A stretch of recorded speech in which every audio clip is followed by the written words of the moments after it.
Welcome to this lecture where I'll go over the architecture of the machine learning API that we saw in the previous lecture, and also talk about how it can be used. You'll recall from section 3, where we talked about architecture, that we have a few different approaches we can take.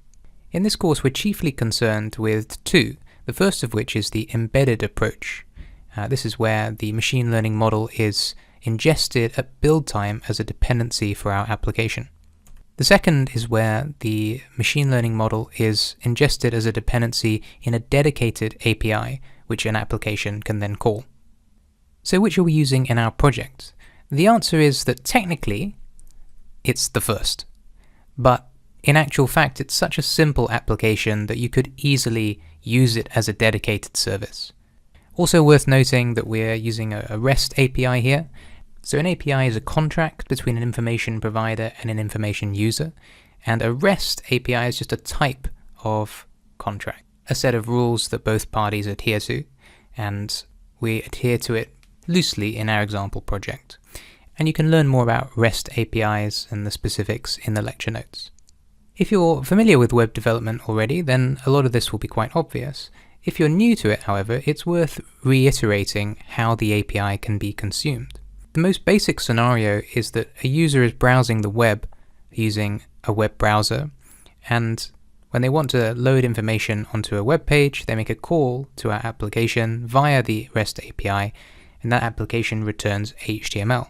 In the scenario where we're using our machine learning dependency, then this browser might contain a form with information about a house which you want to get a price prediction for. You'd fill out the form, and then through what's called AJAX, would make a POST request to the API, and our application would then pass that form information to our model dependency, get the prediction, and return it in the HTML.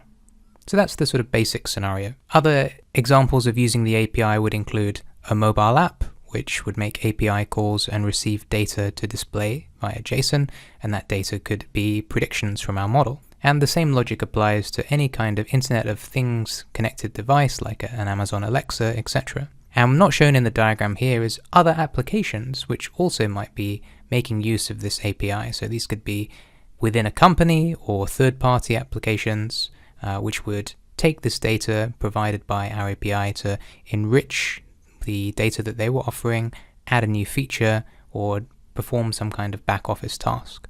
Those of you more familiar with modern front-end practices will know that returning a simple HTML template is less ideal for complex UIs. And so for complex applications, we would use a modern JavaScript framework like React.js, Vue, or Angular to take the data that's necessary, but then display that data using the front-end framework.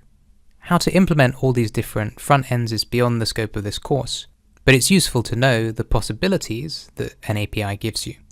Particularly in more complex systems where you have multiple microservices, then it makes sense to separate out your application and your machine learning API. In this case, our application might be concerned with things like user registration, authentication, payments, and a whole host of other typical operational activities or domain-specific activities. If our machine learning API were embedded in the application and we wanted to update the user registration code, we've now got to release both the application and the model.